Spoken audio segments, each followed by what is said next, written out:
voilà l'ironie de l'histoire. À l'époque où le programme Rafale est lancé, ce sont les soviétiques qui bombardent l'Afghanistan. 20 ans plus tard, le moins que l'on puisse dire est que la donne a changé. Un convoyage soigneusement préparé, avec une escale technique sur la base aérienne de Djibouti et 3 ravitaillements en vol, ont conduit les Rafales de l'Europe occidentale à l'Asie centrale. Consommation, autorisation de survol, terrain de déroutement, météo, la préparation du vol ne laisse rien au hasard. Saint-Dizier-Douchambé ou Saint-Dizier-Kandahar peut se faire d'un seul coup d'aile avec des ravitaillements en vol. Cette pratique est à présent bien rodée dans l'armée de l'air qui dispose d'avions ravitailleurs C-135FR et KC-135.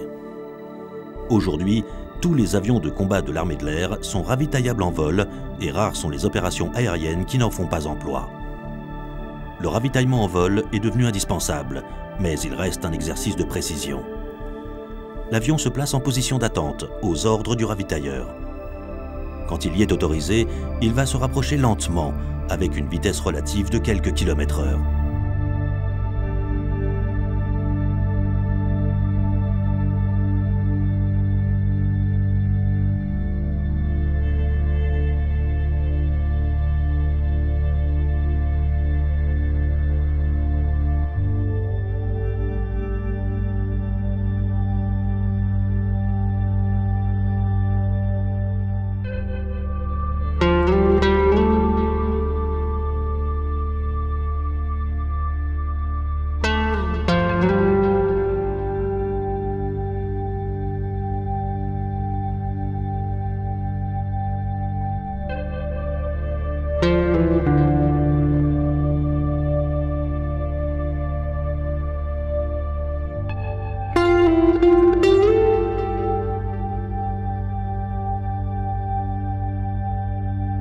En suivant sagement le Boeing ravitailleur depuis Istres, les Rafales avalent les longitudes et avancent vers l'est.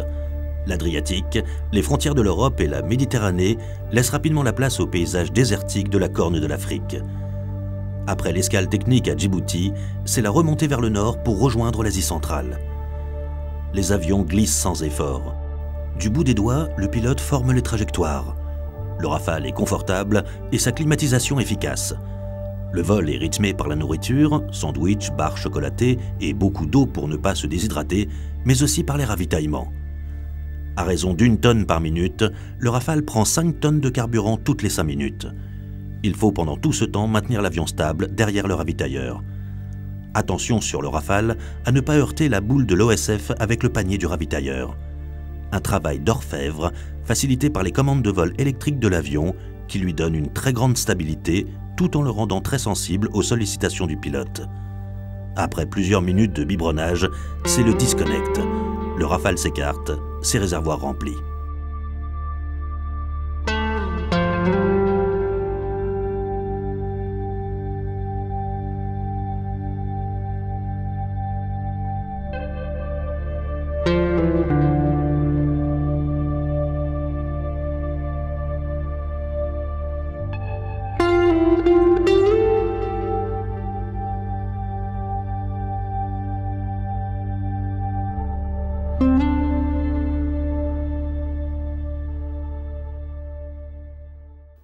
Les cartes ne mentent pas. Celle de l'Afghanistan montre un pays enclavé, sans accès à la mer. Un pays de montagne, fait de poussière et de chaleur en été, de froid terrible en hiver. Un pays rude qui a façonné ses habitants. Y faire la guerre ou y faire la paix n'est pas chose aisée. Les intérêts divergents des familles, des tribus et des clans sont exacerbés par les trafics en tout genre et les tiraillements régionaux et religieux. Progressivement, le théâtre afghan est devenu de plus en plus dangereux. L'hélicoptère qui permet de s'affranchir des embuscades et des reliefs est roi. Mais se réfugier uniquement dans la 3e dimension serait pourtant une grave erreur. Il est indispensable de rester au contact du sol et de ses habitants. Les troupes françaises s'efforcent de le faire en conduisant des patrouilles conjointes avec les forces de sécurité afghanes. Fin 2008, 41 pays participaient à divers degrés aux opérations de la Force internationale d'assistance et de sécurité en Afghanistan. Plus de 50 000 soldats au total, opérant sous un mandat de l'ONU, auxquels viennent s'ajouter 3 000 militaires américains déployés par le Pentagone dans le cadre de l'opération Enduring Freedom. Le camp de Warehouse, sous contrôle français, est posé à une dizaine de kilomètres de Kaboul, en bordure de la route menant à Jalalabad. Au-delà du camp, Lorsqu'on regarde vers l'Est et le Pakistan, commence la zone de tous les dangers. La sécurité du camp et de ses occupants est une préoccupation de tous les instants. Le bataillon français, qui est principalement armé par le 126e régiment d'infanterie qui vient de Brive-la-Gaillarde, appartient au dispositif français en Afghanistan. Les principaux acteurs de ce dispositif sont d'une part le détachement aérien qui est à Kandahar. Le bataillon français n'a pas de relation de travail habituellement avec ce détachement, mais ce sont ces avions qui participent à l'appui aérien du bataillon. Appui aérien qui, s'il est nécessaire, sera contrôlé et dirigé par les contrôleurs tactiques que la France a mis en place auprès de l'ISAF. Kandahar est la principale base des forces de l'OTAN dans le sud de l'Afghanistan. Les Britanniques, les Hollandais et les Belges y basent leurs avions de combat. Plusieurs dizaines d'hélicoptères opèrent également à partir de cet aéroport qui a gardé son aérogare et une faible activité passager. Depuis l'automne 2007, la France entretient un détachement à Kandahar de 6 avions de combat. Le contrat opérationnel de la France est simple, assurer environ 10 sorties tous les 2 jours au profit des troupes de la coalition. Pour faire voler ces avions, un détachement technique de quelques dizaines de personnes est logé sur la base. Les avions sont abrités des intempéries par des astroarches, mais c'est là leur seul confort.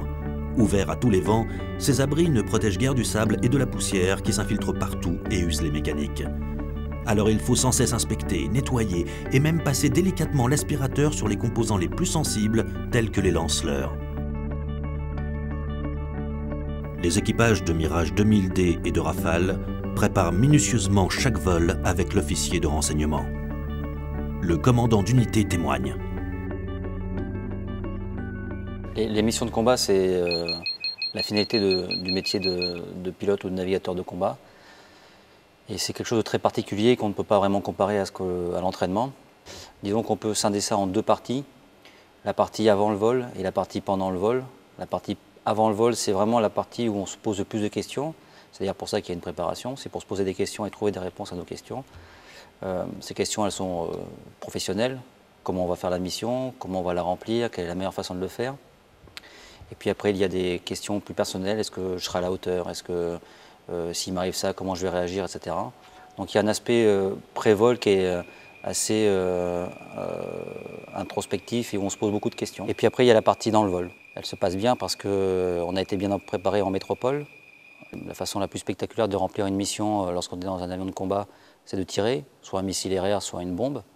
Mais c'est également d'autres aspects un peu moins spectaculaires, comme peuvent l'être les passages très bas et très vite, qui sont des actions dissuasives et dont l'objectif est de dissuader les éventuels assaillants de poursuivre leurs actions. La priorité avant tout, dans une mission comme celle qu'on réalise en ce moment en Afghanistan, c'est d'éviter tout dommage collatéraux et tout tir fratricide. Entendez par là un tir sur des membres de la coalition.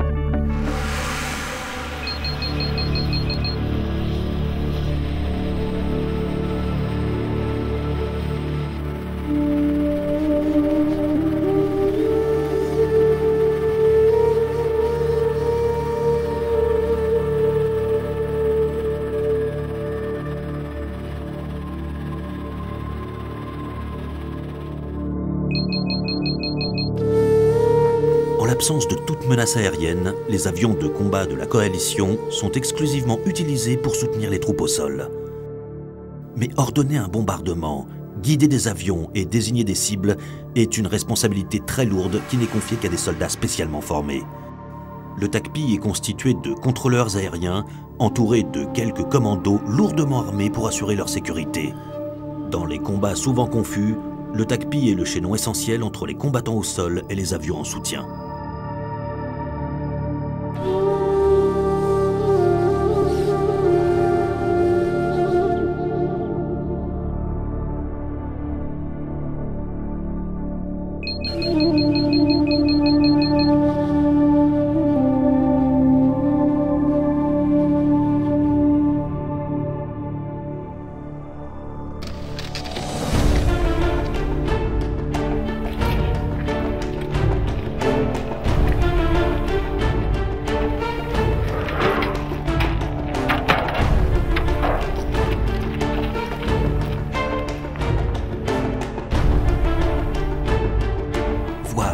identifier, désigner.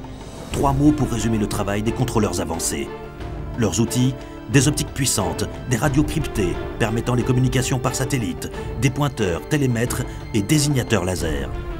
C'est avec ces désignateurs qu'ils vont pouvoir assurer le guidage terminal des munitions de précision sur les cibles. Une responsabilité terrible. Et quand arrive le crépuscule, le travail continue à l'aide des JVN ou jumelles de vision nocturne. Les JVN captent les rares photons présents dans le milieu ambiant et les multiplient artificiellement pour reconstituer une image visible par l'opérateur. Les équipages des avions en disposent aussi, mais ils travaillent également avec de puissantes nacelles optroniques conçues pour scruter le sol à grande distance.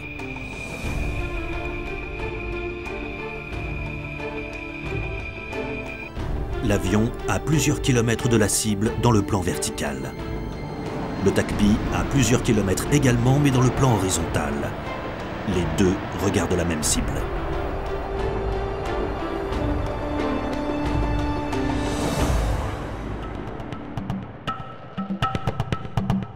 Snake.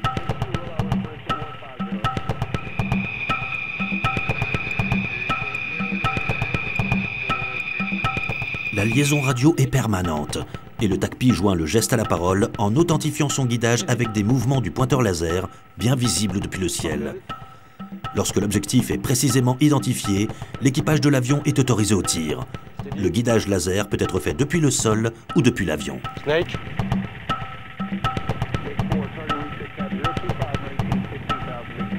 Ok, off.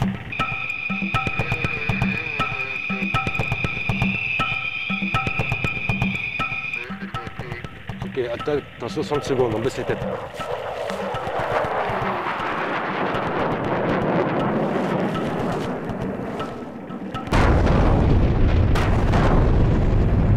Target splash.